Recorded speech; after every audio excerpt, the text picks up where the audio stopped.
a relationship business. It doesn't matter which part of the business you're in.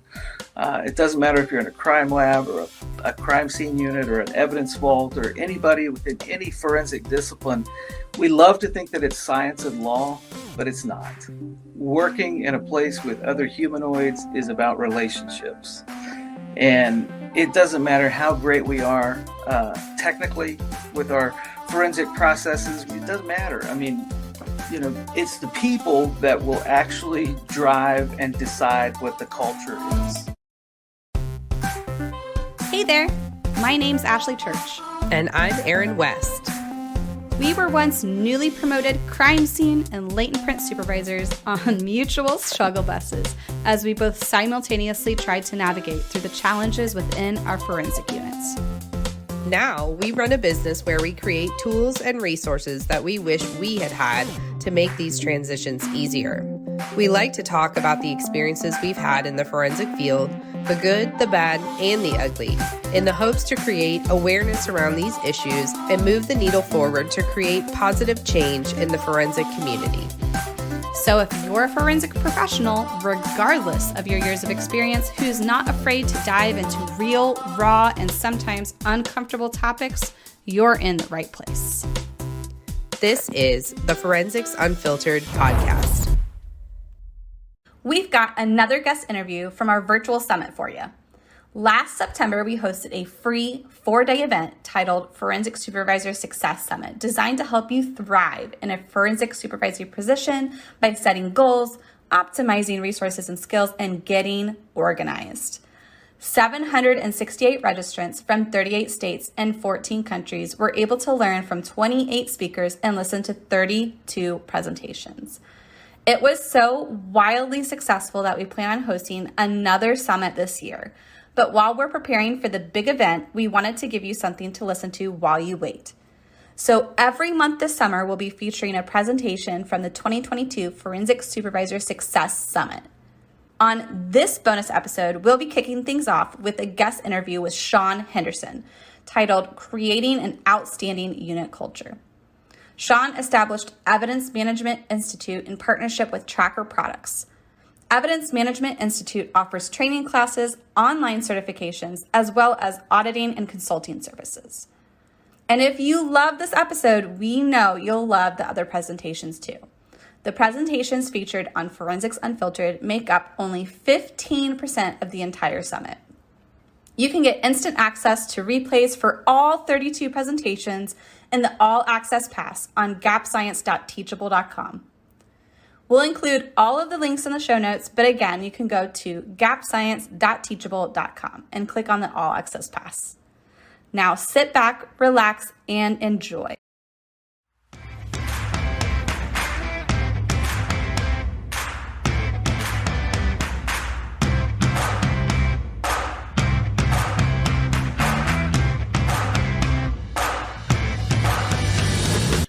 Hi guys, my name's Erin West. I'm with Gap Science, and today I have Mr. Shawn Henderson here from the Evidence Management Institute. We're very excited to chat with Shawn today. But before we dive into our topic, where we're going to be talking all about unit culture and building a good unit culture, I'd love for Shawn to take a moment to tell us a little bit about his background and introduce himself. All right. Hello, Erin. Thanks for having me. I'm Shawn Henderson. I'm the executive director at the Evidence Management Institute. And I've been doing this for about 5 years. We do training and consulting. I primarily kind of work with law enforcement agents. And my little niche of the world is the evidence vault. But I'm a retired police officer. I ran the crime scene unit for our agency for a few years and our property evidence unit. I'm also a recovering English teacher, a former middle school assistant principal. But right now, I mean, I really feel like my main job is change agent. That's if I were to summarize my title into 2 words, that would be it. Our mission for our little part of the world is to change the culture of evidence management throughout law enforcement, and not just for law enforcement agencies, but for all the stakeholders in the justice system. So that's kind of what keeps us going, and that's what I do. That's great. I love it.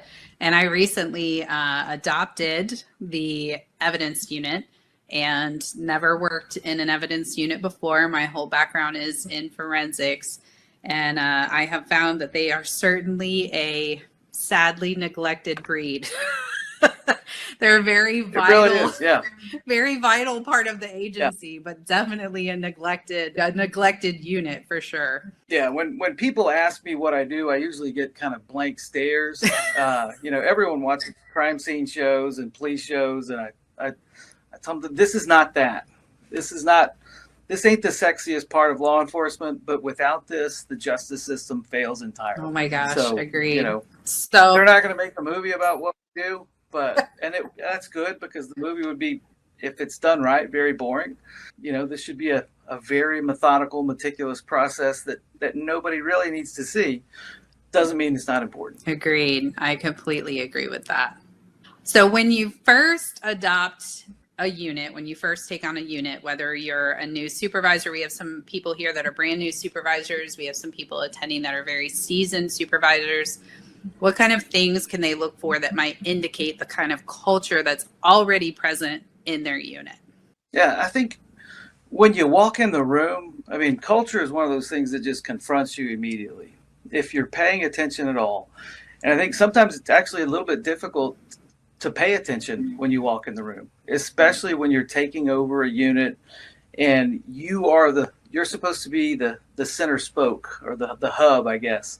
You're responsible for so much, so we tend to overlook a lot, and we tend to just kind of run in there and fill our areas of ignorance with just, you overlook a lot. So I think the first thing that you can do is just sit down and pay attention. Look around the room, look at the people on your team, and read them. Read the environment. You can tell a lot about the culture of any particular unit. It doesn't matter if it's an evidence vault or a crime scene unit or a forensic lab. Just look around the room and read the faces. I think that's probably the best place to start. We often, especially as a leader in transition, you come in with a whole slate of assumptions, and normally or typically those assumptions are wrong. That's what happened to me when I took over our evidence unit and our crime scene unit. I was a knuckle-dragging street cop, and I knew nothing about running an evidence unit or running a crime scene unit. My experience was street, and I was good at it.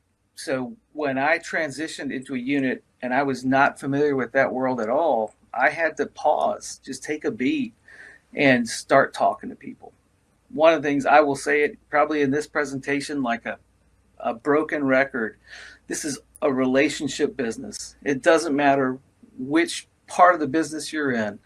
It doesn't matter if you're in a crime lab or a crime scene unit or an evidence vault or anybody within any forensic discipline. We love to think that it's science and law, but it's not. Working in a place with other humanoids is about relationships.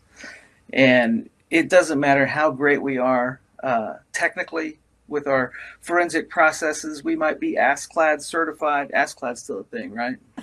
Sure. ASCLD or ISO. Is that what ANAB. Okay, well, good. I just want to make sure I'm using the right language, because sometimes I don't. Or in law enforcement, you might be a high-speed, low-drag law enforcement agency. It doesn't matter. It's the people that will actually drive and decide what the culture is. So that's really the first step. You can look around and see how things are resourced. You can look around and take visual cues from the environment around you. Some of those might be right, some of them might be wrong, but ultimately it's paying attention to the people that you're working with and around. That's so true. I love that. I think many of us, when we step into that new role, we become very task focused and start working on all the projects and the tasks that have to be completed, and don't always put that much time or energy into the people. So absolutely. And I think for me, one of the things that I try to listen for when I'm trying to assess culture, because what I do now as a consultant is I walk in and I have the benefit of, I get to walk in and I get to leave, so I can pay attention to things that aren't tasky. One of the phrases that I listen for, and one of the phrases as a new supervisor or someone that's taking over a unit that I would listen for, is a phrase that you'll probably hear 1,000 times. well, that's the way we've always done it. Oh, And to me, that phrase is never a good reason for doing anything. agreed. I mean, it might be the way we've always done it might be the optimal way to do it. But when that's the only solution, and I try to encourage people to start asking why, let's question everything.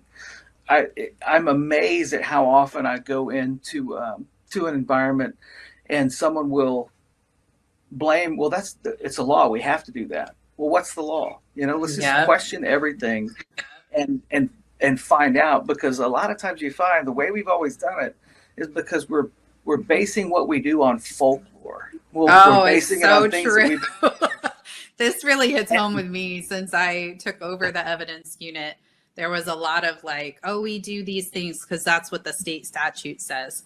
And then when I read the state statute, I was like, yeah, that's not in the state statutes.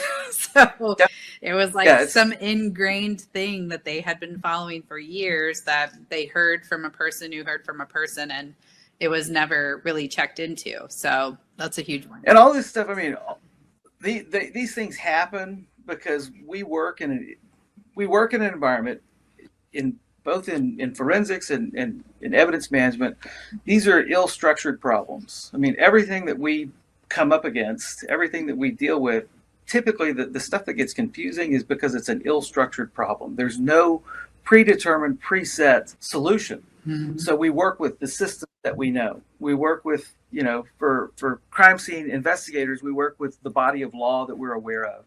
We work with the availability of techniques and processes that we've been trained on. Yeah. But what happens a lot of times is no one is investigating new possibilities. No one is investigating the actual text of the body of law that we're referencing, or how that law is applied.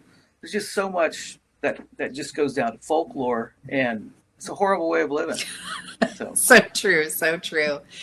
So you already kind of mentioned some of these things, but if you're trying to build a really great unit culture, what are some of the key things that you need to do, or I don't want to use the word enforce, but kind of, expectations to set for your team, or things like that, that will really develop your unit into a team that has a great culture? Well, it's like you said at the beginning. I mean, every team, every unit, every department, every agency, I guess I could go out and list all the other organization verbs, or not all the things. I won't. But, culture comes down to really about 5 different things, I think. And again, number one is relationships. Culture is an aggregation of a bunch of different human interactions and beliefs and hopes and desires and dreams, and then reality kind of juxtaposed. So it's all about relationships. It begins and ends with the relationships that you have in the unit. And, that's a pretty complex part, but, there are a couple of factors like mission.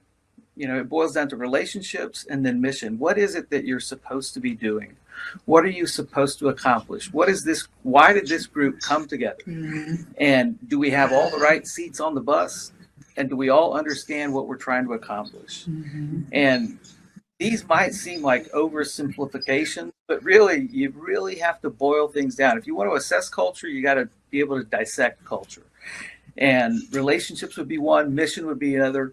Leadership for me is huge, but not in the traditional sense of the word. Leadership is not something that begins at the top and ends at the top. Leadership behaviors throughout the entire ranks of the team. If leadership is a value, then leadership is present in people's decision making. They take ownership. They take pride in their work. They know that they're being supported, that they know that they're being led in a manner that, to me, I love collaborative processes. And the only way collaborative processes are successful is if you have leadership that's supportive and truly believes in collaboration. If you've got a top-down kind of autocratic leader who knows that the buzzword I'm supposed to be using here with the team is collaboration, that doesn't work. Yeah. You have to actually believe this stuff. When you look at culture, you got to look at actual values versus our claimed values. We've all got our mission statement up on the wall. We've got our core beliefs and core values written nicely in a little page in our binder. Or sometimes we even have it on a pretty little wall, painted up somewhere. Sometimes it's on the side of our vehicles. But if that doesn't reflect what you're actually about and what your unit is actually about, then those are worthless, you know? So we have to really look at what do we actually value here. We say that we value service to the community, but if we really value writing citations more, we really have to get down and figure out what it is that we value. And it's okay to take a look at the claimed values, you know, the list that we hold out that are public facing, and we say, yeah, this is what we're about. Question it. Are we really about those things? Because if we're really about the values that we say we're about, it's going to be lived out through the way that we interact with each other, the way we interact with our stakeholders, the way we interact with the people that we come in contact with. It's going to be obvious. So for me, kind of just doing a little checklist, you know, we say that we're about, you know, service to the public, but if we're really crappy at that and we really don't care about them at all, and they annoy us and we feel like they're an imposition, then that's really not a value that we actually have. For me, the last thing I look at is just organizational health. It is really difficult to have a great culture if your entire organization is just a toxic place to work. If you're under-resourced, I mean, I think a lot of times leaders try to use culture and they try to use leadership to fix problems that culture and leadership don't fix. Like, we want to do more with less. A city manager from the place I retired from, ex-city manager, loved that phrase. We do more with less. And I always thought that is just probably the stupidest thing I've ever heard. Because he's trying to convince me. I think he wants me to do more things with fewer things. Yes. And I mean, I think a lot of agencies have adopted that motto. Yeah, they love it. Yeah. And it sounds so positive. It's a great way to say we're broke and we can't buy stuff. And we can't pay you to do the job that you're supposed to do. Yes. You know, we'll just stop saying that, you know? That is really, to me, because what happens is that type of thinking kind of seeps into your organization. And, you know, do we want to save money? Absolutely. Do we want to be wise and judicious with our resources? Of Absolutely. course, yeah. Do we want to waste? No, not. But you can't just manufacture things from thin air. You know, it's like an unfunded mandate. Nobody loves those. But if you're not supported as an organization, if you're not appropriately staffed or appropriately resourced, let's say you have a job that would require 10 people to do well or efficiently or effectively, and you've hired 3. But we're just going to do more with less. I mean, the math at some point begins to break down. Yeah. And we're not able to accomplish more with less, even though we're tasked with it. That becomes really quickly an incredibly toxic place to work. Yeah. Because you hear this mantra and then you never hear less of that, you know? Yep. It's always more. So That is the so health of the true. organization, our actual values, leadership, the mission and relationships. I think those are the things that are the building blocks of culture. So then how many of those things can the leaders and the supervisors that are here truly control and impact to help build a better culture on their team? Do you feel like there's some of those that the leaders have a more direct impact over than others? You know, I don't want to seem simplistic, but I believe that you can absolutely impact all of them. I mean, even the resources, even the organizational health aspects. Yes. You absolutely have the ability to impact that in some way, shape, or form. It's not something I wrote down in my little notes, but, you know, especially with the things that aren't our normal purview, those are excellent opportunities for changing the culture. You know, learning to speak the language of executive level leadership is huge. Mm-hmm.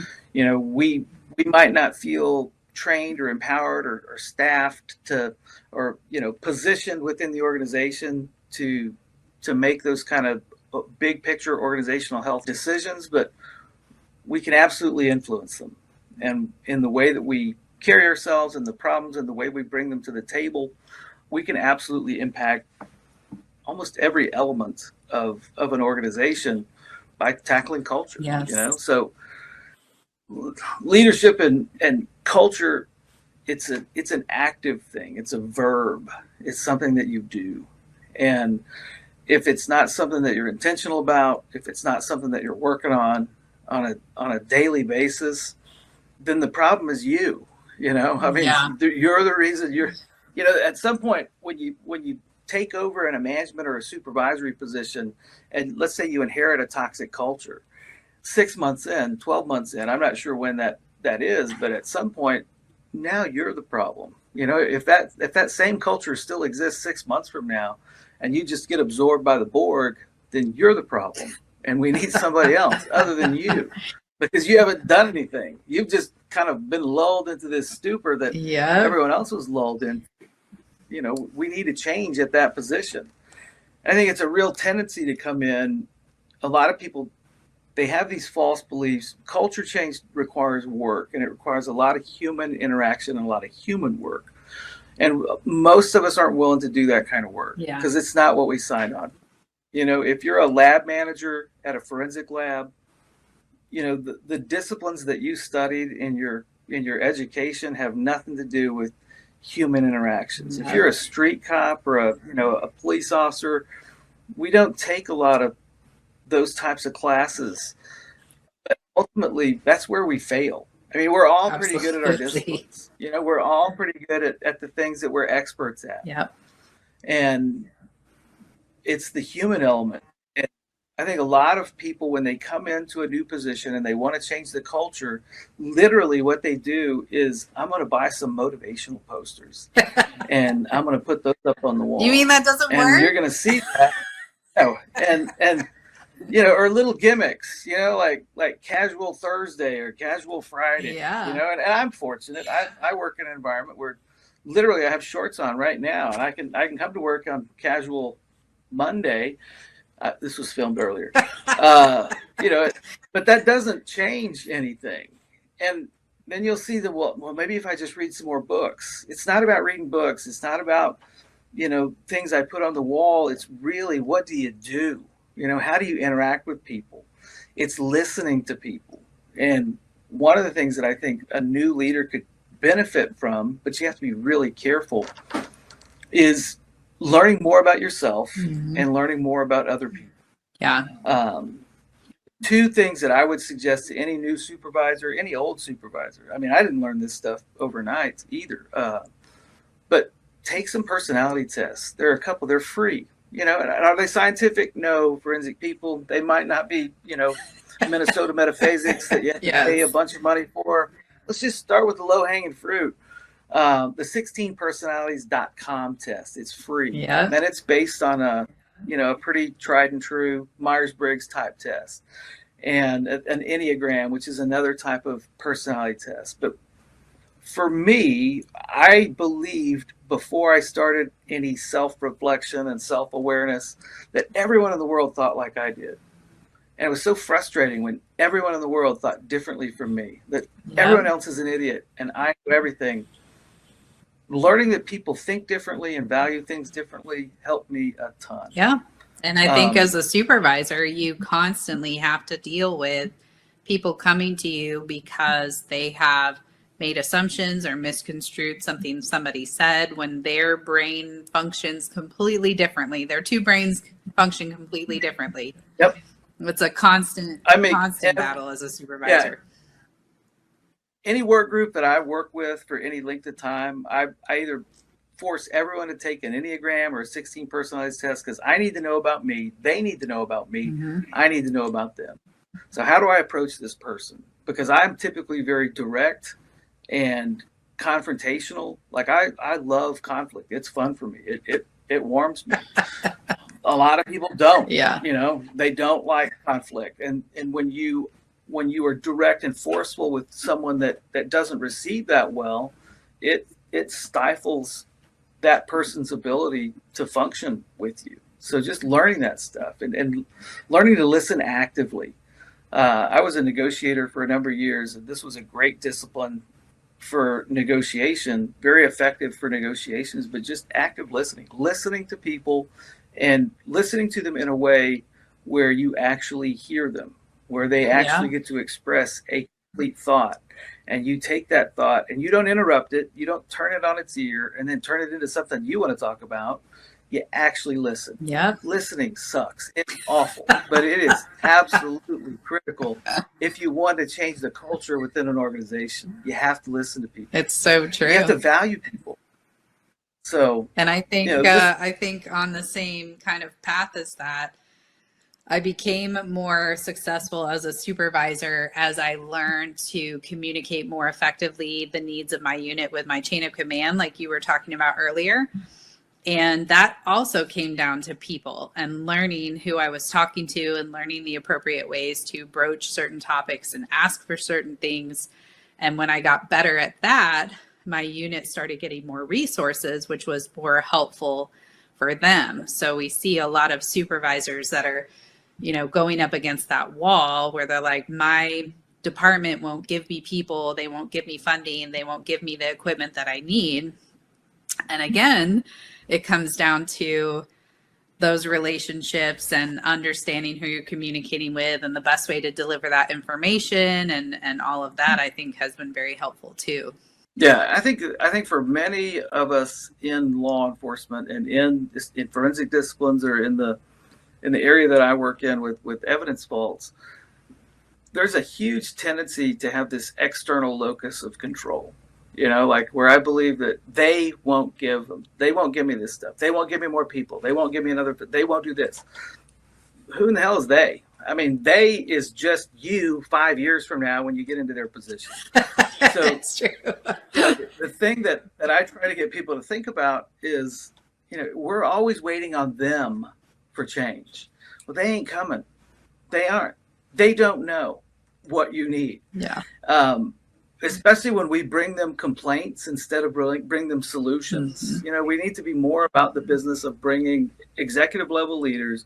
Let's bring them solutions. I need to be able to communicate to them to where they understand, they speak in liability and math. We need to have measurable problems that we bring them in order to solve, because they don't think or speak in any other terms. But when we have this kind of tendency to believe that, well, it's upper level management, it's the chief's fault, it's the director's fault, that kind of creates this learned helplessness where then we're just operating as noble martyrs and, well, we're just going to keep on doing this even though we don't have what we need.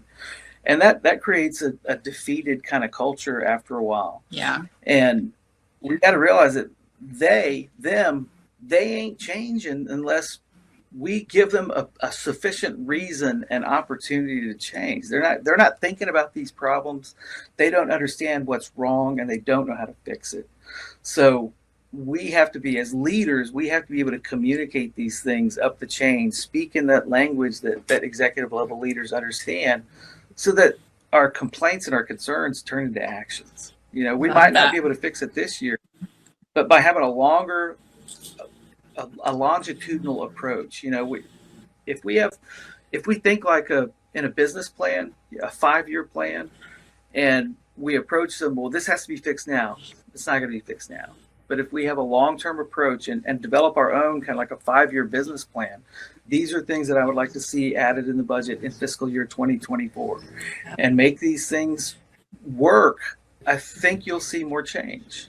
But we have this tendency to demand like little children, and no one responds well to that. Yeah, absolutely. I love that you said that it's all about math and liability because really, that is what I've had to learn over the years, is that if I need something, if my unit needs something, I have to let them know why the agency, what liabilities would there be if we didn't provide this thing for the agency, what liabilities would the agency have? And I've always had to back things up with substantial stats.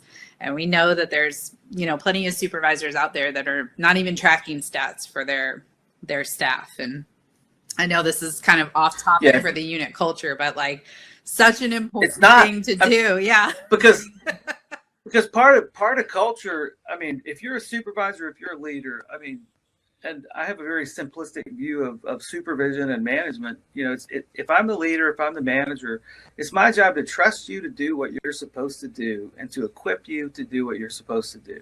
So really, my world, my job is, one, hold you accountable for making sure that we're successful, and two, get you the stuff that you need. And in order to do that, I also have to understand, who do I communicate these needs to upstream? And if I understand that my job is to get you what you need, in order to get you what you need, I have to learn how to speak the language of executive level leadership. Then I've got to frame this in mathematical terms. This has to be a measurable, solvable problem that the resources that I'm asking for will specifically address. And if you learn that early on, it makes things so much easier. My favorite language to speak to executive level leaders is liability. You know, this is the consequence of action. If you don't do this, this is the consequence. Chief, you get to make the decision, but you need to know that if you don't, we'll be an unaccredited lab. We won't, you know, Yes. or we'll, Absolutely. or we would lose every case that we have based on chain of custody alone. Yeah. You know, these are simple things. I heard you. They resonate. I heard you say that at one of the conferences, and it's really true. I mean, I've taken that approach even with our forensic units, being like, hey, you know, if we don't have this thing, then we lose cases as a department. Like, cases don't get prosecuted. And that is a very big red flag, as opposed to just saying, like, I need this thing. So yes, those are huge. And I think we've been fortunate as an industry in both forensics and in evidence management. And honestly, if you look where we're at now, they both evolved significantly over the past 10 to 15 years.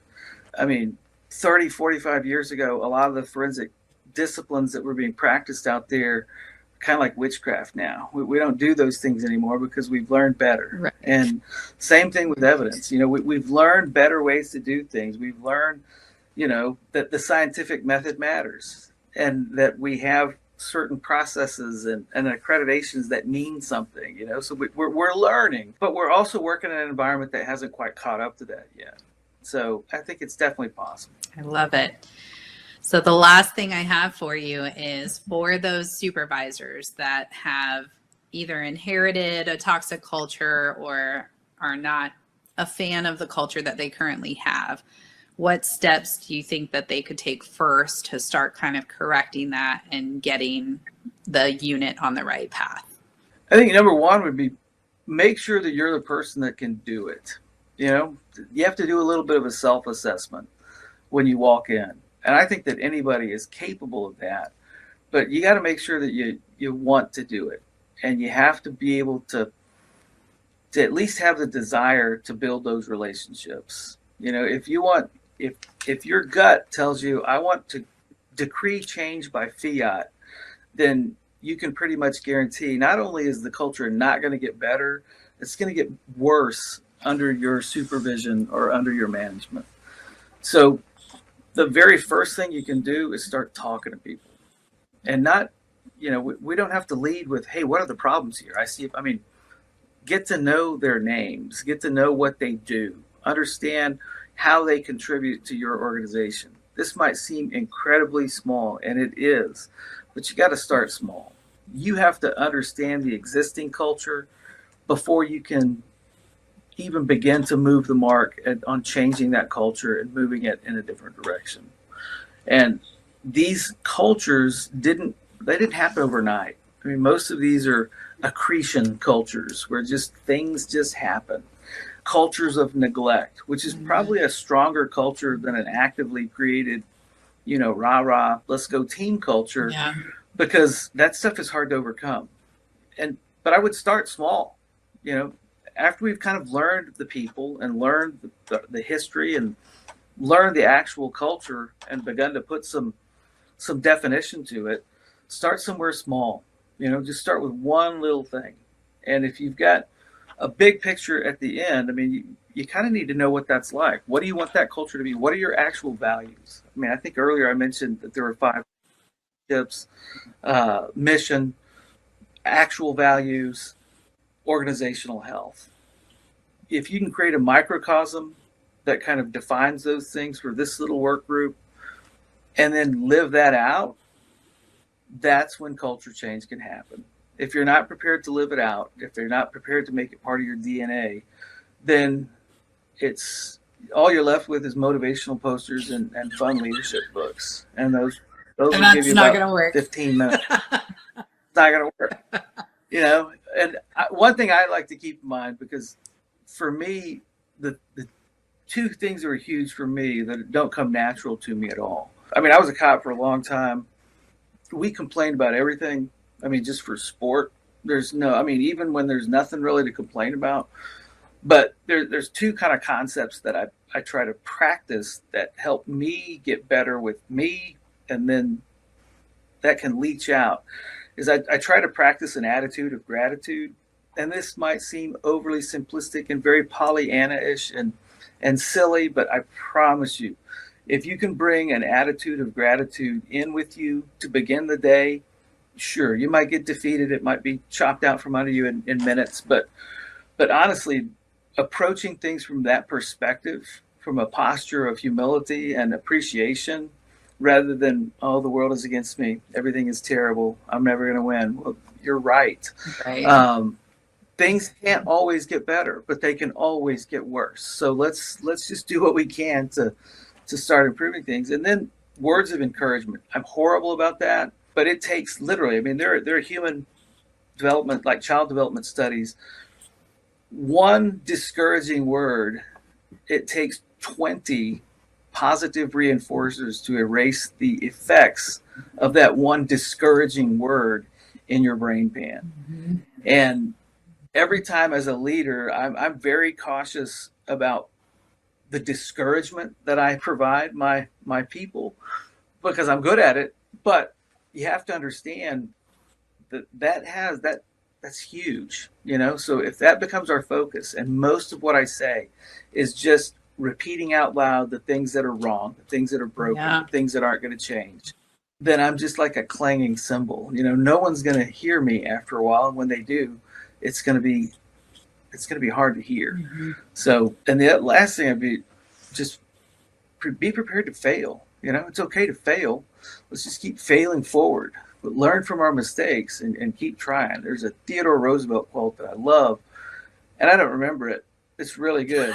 You look it up on your own. But basically, it's, just jump in the arena, just because you get beaten down a little bit. If you're not beaten down a little bit, if you haven't tasted a little bit of failure and learned from your mistakes, there's zero chance that you're going to learn from that. So don't be afraid to fail. Yeah. It's going to happen, whether you want it to or not. Even if you read the books and have all the posters, it's going to fail. It's so true. So true. I think, unfortunately, many of us as supervisors learned we learned how to do our jobs by jumping in there and making the mistakes. And then someone was like, oh, you can't do that. And you're like, okay, I'll make a note of that. I didn't know. So, yes, You got to get in there and play the game for sure. That was awesome. Thank you for all those nuggets. So before we hop off for the day, where can our supervisors that are here attending, where can they reach you? Tell us about your company. What kind of courses can they find there and all of that? Well, if you want to learn more about what we do, that's our website, evidencemanagement.com. But look us up. Look at our website. We do training classes. We try to do them coast to coast. We try to teach police departments how to properly run an evidence room. And we do consulting and auditing work. Our goal is to actually help people fix their own problems, because we can't be everywhere. We do have a lot of resources on our website that are free and available to the public that I would encourage you to look at, especially if you run an evidence vault. If you're a crime lab, probably not so much. But I will say it's not a bad idea if you run a crime lab to store and house the evidence that you store and collect and analyze appropriately. And we could help you learn some of those things as well. Look at the website, give us a call, be happy to talk to anybody. If I've thoroughly confused you, I apologize. But it was fun being here. Aaron, it's good to meet you in Florida. And we'll definitely come to Florida. Absolutely. So we would love to have you in Florida. So thank you guys so much for attending this session. We hope you enjoy the rest of the summit.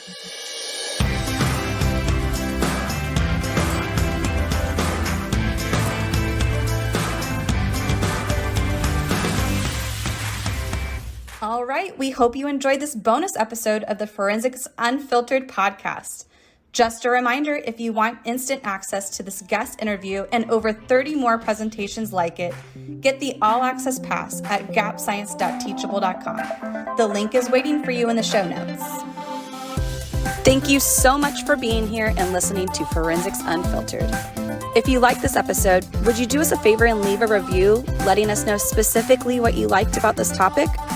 It will only take a minute, but it will really help us plan future episodes so we can bring you more topics that you want to listen to. We'll be sure to provide any links from today's episode in our show notes on our website.